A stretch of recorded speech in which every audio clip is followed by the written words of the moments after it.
Welcome to the Mobile Home Park Mastery Podcast, where you will learn how to identify, evaluate, negotiate, perform due diligence on, finance, turn around, and operate mobile home parks. And now, here is your host, the fifth largest mobile home park owner in the United States, Frank Rolfe. Metal shoeboxes, that's what some people call mobile homes. While that's not really an accurate description, nevertheless, there are some unusual attributes to mobile homes. This is Frank Rolfe, the Mobile Home Park Mastery podcast series. We're doing a multi-part series on dirty jobs. We're rolling up our shirt sleeves and getting right out in the muck and dealing with dirty things that go on in mobile home parks and how to deal with them. And to many people, there's nothing dirtier than having to go in and renovate and sell mobile homes. So I'm here to try and dispel the myths of how it works and give you some constructive ideas on how to do a better job. Now, let's start off with what is a mobile home today. Mobile homes come basically in different generations of construction and styling.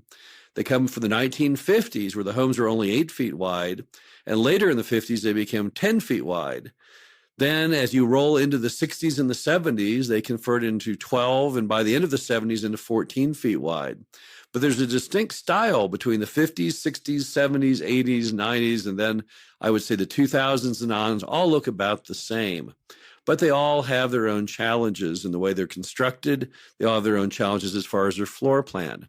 So the first part, if you're going to tackle the dirty job of taking and using a mobile home as a device to get someone into your property to pay lot rent, because don't forget from earlier podcasts, our entire goal as mobile home park owners is simply to own and rent dirt. We have no interest ever in owning and renting the homes. There are those who do. That business segment is called Lonnie dealers. Those are people who like to buy and sell or buy and rent mobile homes.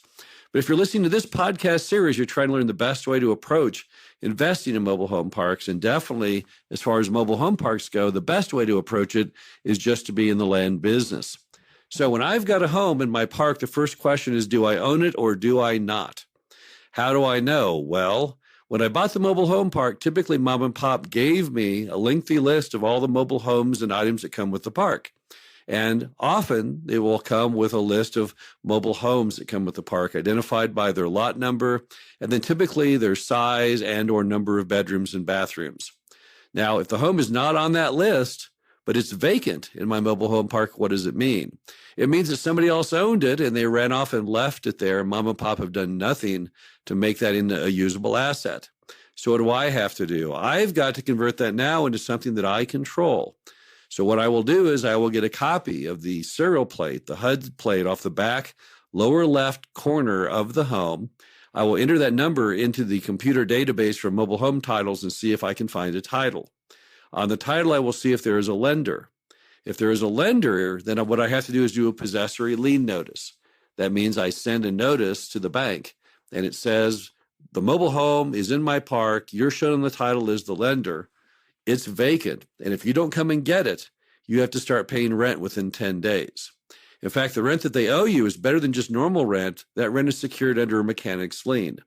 That means they can never pull the mobile home out without paying you or they've committed a crime.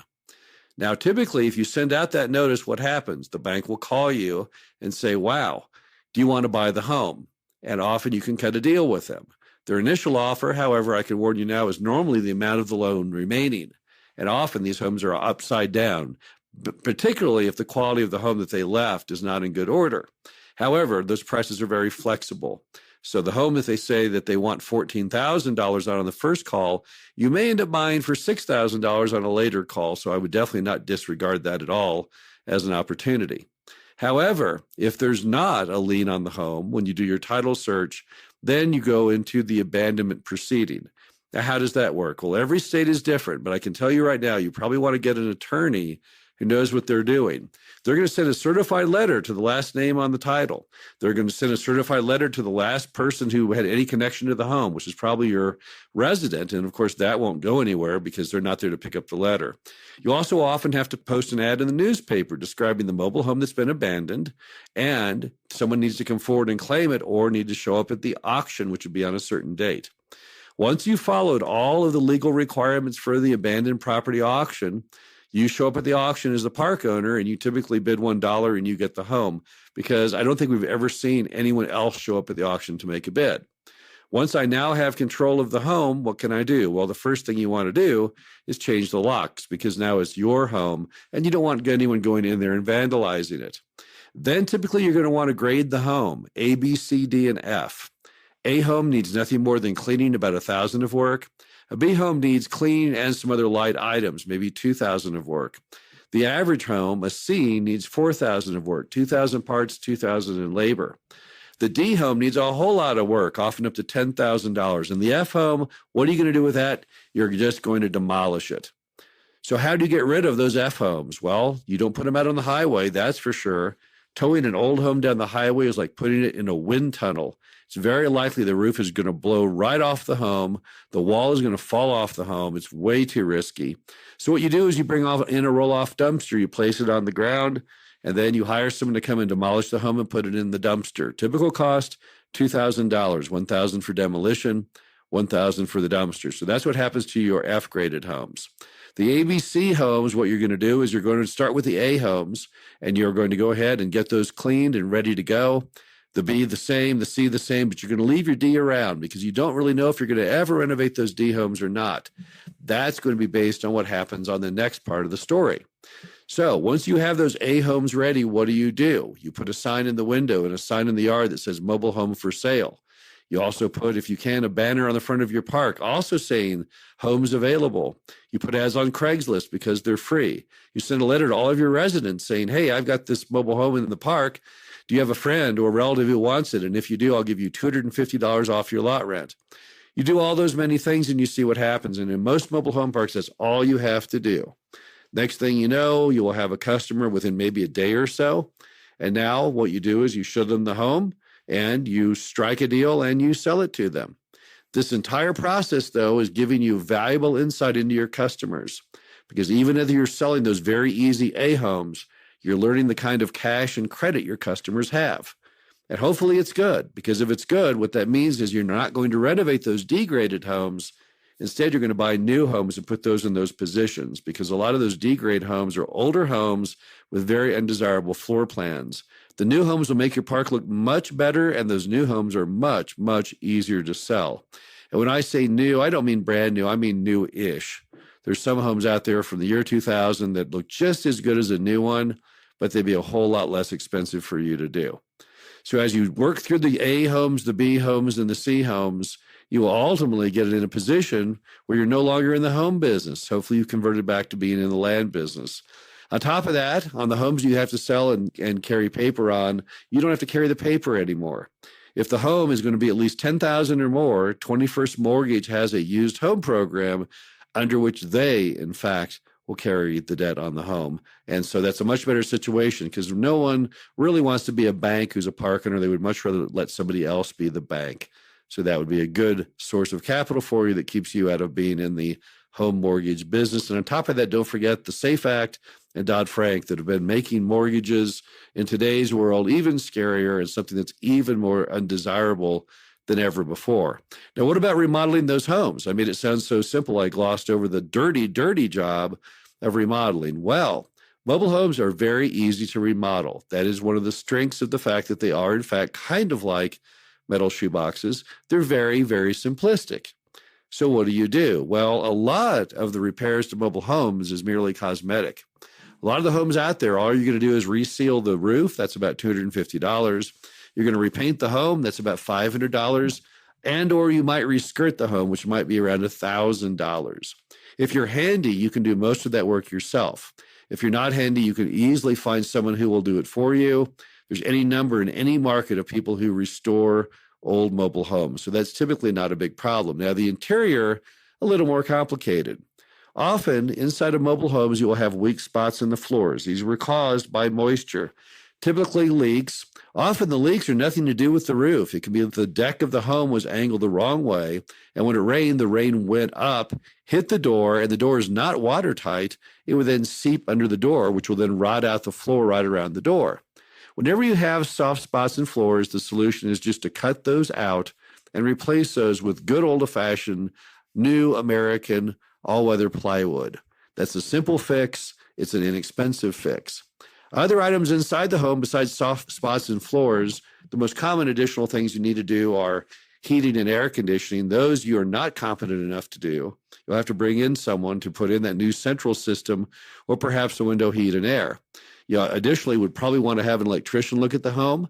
Again, you're not competent for that. And if there's any plumbing to be done, you're probably not competent for that. So the only value add you might have besides fixing those spots in the floor would be in painting the unit, fixing light items like reinstalling handles on cabinets, possibly reinstalling doorknobs. And then typically you're going to hire out the actual flooring. You're going to get inexpensive carpet, or the new latest and greatest is to put linoleum through the entire house, that which looks just like a wood floor, and then supplementing that with area rugs. So therefore, in between tenants, you don't have to recarpet the home. You simply roll that up and throw it out in the trash or clean it. So getting the homes ready is really not that difficult. Now, what about the mechanics of showing the homes? How does that work? It's so simple. The demand for affordable housing is so very heavy that getting homes out the door is not hard as long as you follow a few basic rules. Basic rule number 1, make the yard decent, right? Nobody wants to be walking up to the mobile home and having to step over some form of debris. So that's never going to work. Get that yard good, get it mowed, get it clean. Number 2, make the exterior of the home attractive. Again, paint it, skirt it, seal the roof, put the shutters back on it. So many mobile homes look so much better with shutters on them, it's not even funny. Number 3, make the stairs nice and solid and the rail good. So again, your entire approach to the home is very, very favorable.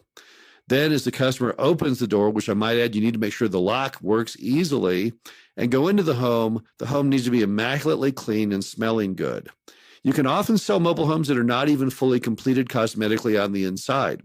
Most states have a habitability warranty of the quality of what they find in the home, but normally the cosmetic touches are not covered under that warranty. So often you can leave it up to the homeowner if you like to do the flooring and the painting, but it is never acceptable to sell a home that is dirty. It is never acceptable to sell a home that does not smell good. Those are so easy to remedy. It's foolish for anyone who does not. Also, make sure when the customer sees the home and says, I'll take it, you have all your contracts and forms ready. Our customers are extremely point of purchase. They don't like to wait around. If they want that home, by gosh, they want it now. So make sure they can get it now. Go ahead and have everything at the ready. Have your entire screening company that screens the residents ready so they can seamlessly go right into the application stage. Now, you cannot rent or sell them the home on the spot. You have to do a background check with criminal and credit. You'd be foolish not to do so. But you can typically have that done sometimes while they wait, if you're very lucky, but typically that's impossible, but definitely by the next day. And be sure and take some kind of deposit on the application. $20, $25 is what most park owners charge.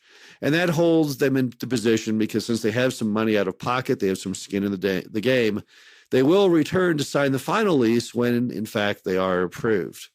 Now, we have done probably collectively thousands of homes over the last 20 plus years.